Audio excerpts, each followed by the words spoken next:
कोकिला और शिवानी नाम की दो दोस्त थी। वह बचपन से बहुत अच्छी दोस्त थी। वह आस पड़ोस में ही रहती थी, इसलिए अक्सर एक दूसरे के घर आना जाना होता रहता था। उन दोनों की शादी भी जब हुई तब भी उनका घर आस पड़ोस में ही था। कुछ सालों बाद दोनों को एक एक लड़की हुई।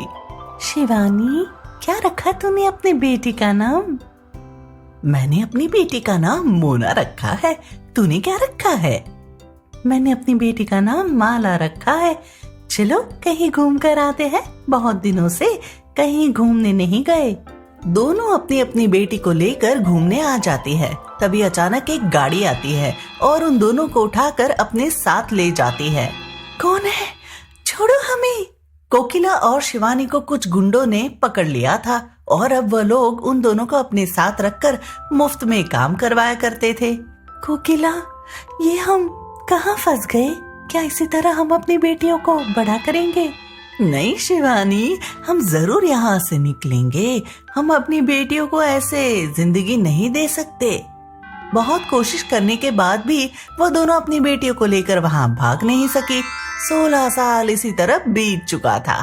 कोकिला की बेटी मोना माँ से पूछती है, माँ, हमारे पिताजी कहाँ हैं? क्या हम उनसे कभी नहीं मिल पाएंगे?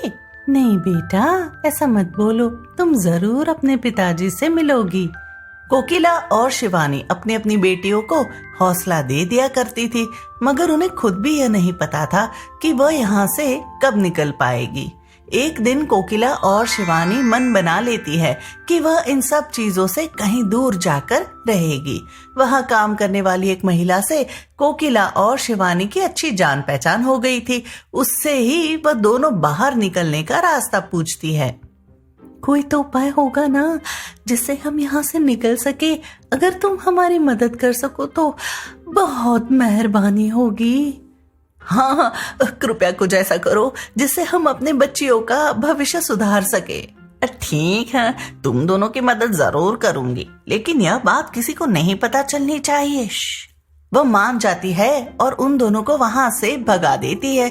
कोकिला और शिवानी अपनी बेटियों को लेकर वहां से भाग जाती है। भागते भागते वह सभी एक ऐसी जगह पर आ जाती है जहां उन्हें कोई और रास्ता नहीं दिखता है। यहाँ तो कोई और रास्ता नहीं है, अब कहाँ चले? चलो थोड़ा आगे चलकर देखते हैं। आगे जाने पर उन्हें दो नदी दिखती है। एक नदी सोने की नदी थी और दूसरी नदी चांदी की थी। यहाँ तो नदी है, अब हम कहाँ जाए? तभी सोने की नदी से आवाज आती है, मैं सोने की नदी हूँ और ये मेरे बगल में मेरी बहन चांदी की नदी है। बोलो, तुम लोगों को क्या चाहिए? हम तुम लोगों की इच्छा पूरी करेंगे। शिवानी और कोकिला नदी को पूरी बात बता देती है। तुम लोगों के साथ बहुत बुरा हुआ है। तुम लोग जितना मन उतना सोना और चांदी हम में से ले सकती हो। कोकिला और शिवानी खुश हो जाती है और सोने की नदी से सोने ले लेती है और चांदी की नदी से चांदी ले लेती है। तभी माला कहती है, माँ, पिताजी कहाँ है? क्या अब हम उनसे मिल पाएंगे? पता नहीं बेटा, अब हम उन्हें ढूंढेंगे कहाँ, तब की पता चलेगा ना। यह सुन सोने की नदी कहती है, क्या हुआ? तुम लोग किसकी खोज में हो? इस पर कोकिला और शिवानी अपनी पतियों के बारे में उन्हें बताती है। रुको रुको, हम पता करते हैं कहाँ है तुम्हारे पति। थोड़ी देर बाद चांदी की नदी कहती है, तुम लोग क्यों अपने पतियों को ढूंढना चाहती हो? तुम लोगों के पति ने ही गुंडों से पैसे लिए थे और तुम्हारे साथ तुम्हारी बच्चियों को भी गुंडों के हवाले कर दिया। मगर ऐसा क्यों किया उन लोगों ने? वह बेटियां नहीं चाहते थे और तुम लोगों को बेटी हुई थी, इसलिए उन लोगों ने नई नई शादी कर ली और तुम लोगों को गुंडों के हवाले कर दिया। अब दोनों आराम से नई शादी करके खुशी खुशी रह रहे हैं। यह सुन दोनों हैरान रह जाती है और कहती है, हे भगवान, हम क्या सोच रहे थे और उन लोगों ने हमारे साथ क्या किया। उसके बाद दोनों हमेशा के लिए उन लोगों को भूल जाती है और नदी के द्वारा दी गई सोने और चांदी से अपनी नई जिंदगी शुरू करती है। प्रताप चंद्र की 2 बेटियां थी। एक बेटी का नाम मीनाक्षी था और दूसरी बेटी का नाम कविता था। प्रताप चंद्र अपनी दोनों बेटियों से बहुत प्यार करता था, लेकिन मीनाक्षी को कविता बिल्कुल पसंद नहीं थी।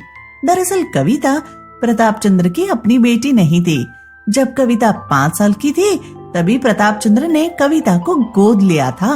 पता नहीं पिताजी ने क्या सोचकर इसे गोद लिया और मेरी बहन बना दिया। मेरे हिस्से का आधा प्यार तो ये ले जाती है।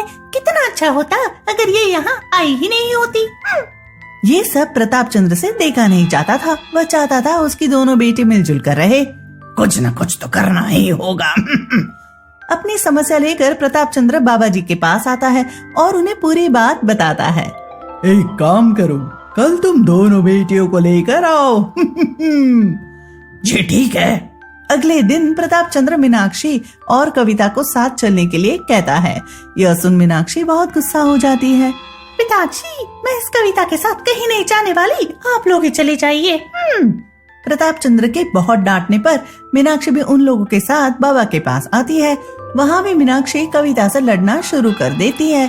यह देख बाबा कहते हैं, अरे अरे तुम लोग लड़ो मत, शांत हो जाओ भाई, बम बम बोले। बाबा जी, मैं इसके साथ नहीं रहना चाहती हूँ। कृपया आप ऐसा उपाय बताएं जिससे मैं इससे अलग हो सकूं। बेटा गुस्सा मत करो, रुको मैं कुछ करता हूँ। बाबा एक बर्तन उठाते हैं और उसमें सोने के रंग जैसा पीला पानी मिलाते हैं और दूसरे बर्तन में चांदी के रंग जैसा चमकीला पानी बनाते हैं और एक ओर रख देते हैं। बाबा उन दोनों से थोड़ी देर बात करते हैं, फिर एक एक करके दोनों बाबा से आशीर्वाद लेने आती है। जब मीनाक्षी बाबा से आशीर्वाद लेने आई तब बाबा ने सोने के रंग वाले पानी में हाथ डाला और आशीर्वाद देते हुए उसके बालों पर वही हाथ रखा। सदा खुश रहो बच्ची, बम बम बोले अम बम बोले। जब कविता बाबा के पास आई तब बाबा ने चांदी के रंग वाले पानी में हाथ डाला और कविता के बालों पर हाथ रखा। सदा मिलजुल कर रहो मेरी बच्ची। इसके बाद प्रताप चंद्र अपनी दोनों बेटियों को लेकर वापस आ जाता है और सोचता है, बाबा जी ने तो कुछ किया ही नहीं, मीनाक्षी तो अभी भी कविता से लड़ ही रही है। इसी तरह कुछ दिन बीत गए। फिर अचानक एक दिन दोनों बहनें जोर से चिल्लाते हुए अपने पिताजी के पास आती हैं। पिताजी, ये देखिए, ये क्या है? क्या हो गया मेरे बालों के साथ? हाँ पिताजी, मेरे बाल भी देखिए कैसे हो गए। प्रताप चंद्र दोनों के बाल देखता है और कहता है, अरे मीनाक्षी, तुम्हारे बाल तो सोने के बाल बन गए हैं। और कविता के बाल, हाँ, चांदी के बाल बन गए हैं। मगर ये कैसे हो गया है? पता नहीं पिताजी, कहीं ये कविता का काम तो नहीं? कैसी बात कर रही हो मीनाक्षी, इसमें कविता क्या करेगी? हैं? जाओ तुम लोग, मैं कुछ करता हूँ। कई प्रसिद्ध वैद्य हकीम को बुलाने के बाद भी उन लोगों के बाल वापस पहले जैसे करने का इलाज नहीं मिला। एक वैद्य ने प्रताप चंद्र से कहा, अब भाई देखिए प्रताप चंद्र जी, अब हम कुछ भी नहीं कर सकते, मगर इतना कर सकते हैं, आपकी बेटियों पर अब खतरा मंडरा सकता है। उन दोनों के बाल सोने के और चांदी के हैं, कोई भी उन्हें पाना चाहेगा, इसलिए आप दोनों को बचा कर रखिएगा। और सबसे ज्यादा खतरा मीनाक्षी बिटिया पर है, क्योंकि उसके बाल सोने के हैं। यह सुन प्रताप चंद्र बहुत उदास हो जाता है और अपनी बेटियों को कहीं अकेले बाहर न जाने को कहता है। अब से कहाँ भी जाना हो तुम दोनों को तो मेरे साथ ही जाना, अकेले कहीं भी नहीं जाना। हाँ, ये कौन सी बात हुई? मैं ऐसे नहीं कर सकती। प्रताप चंद्र मीनाक्षी को डांट देता है और दोनों बाहर जाना बंद कर देती है।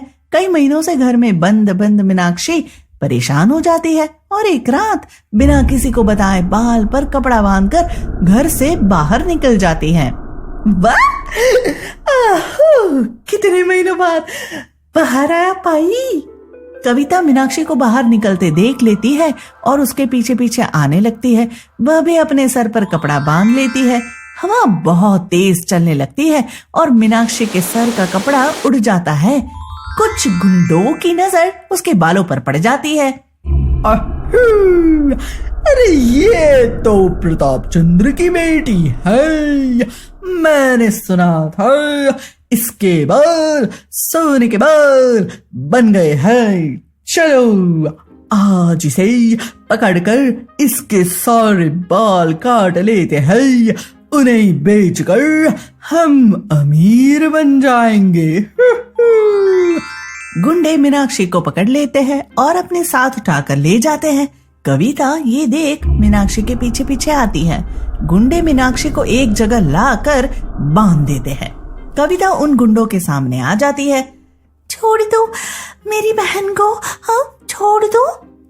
चली जाओ यहाँ से वरना अच्छा नहीं होगा। तुम लोग मेरी बहन को छोड़ दो वरना तुम्हारे साथ अच्छा नहीं होगा। गुंडे मीनाक्षी के बाल काटने आगे बढ़ते हैं। तभी कविता अपने सर से कपड़ा हटाती है और अपने कुछ चांदी के बाल तोड़ती है। बाल तोड़ते ही वह बाल एक तलवार में बदल जाते हैं। तलवार देख सभी गुंडे बहुत डर जाते हैं। कविता उनकी ओर तलवार चलाने जाती है। तभी गुंडे उनके सामने घुटने टेक देते हैं। कविता उन सभी को बांध देती है और मीनाक्षी को छुड़वाती है। मीनाक्षी कविता को गले से लगा लेती है। तुम्हारा बहुत बहुत धन्यवाद कविता, आज तुमने मेरी जान बचाई। मैंने कभी नहीं सोचा था तुम मेरे लिए अपनी जान जोखिम में डालोगी। हाँ, गुंडों को पुलिस पकड़ कर ले जाती है और दोनों बहनें हमेशा के लिए लड़ाई खत्म हो जाती है। अब उन दोनों के बाल पहले जैसे हो जाते हैं। यह सब देख प्रताप चंद्र बहुत खुश होता है और कविता से पूछता है ये सब उसने कैसे किया। पिताजी ये सब बाबा जी का कमाल है। जब मैं उनसे आशीर्वाद लेने गई थी तब उन्होंने मेरे कान में कहा था कि हम दोनों के बाल सोने और चांदी के हो जाएंगे और मीनाक्षी कभी भी मुश्किल में पड़ेगी तो तुम्हारे चांदी के बाल उसकी मुसीबत को दूर करने के काम आएंगे और इस तरह हमारी लड़ाई खत्म हो जाएगी। ओहो, बाबा जी के चमत्कार तो बाबा जी ही जाने भाई, बाबा जी ही जाने। अब सभी एक साथ खुशी खुशी रहने लगते हैं।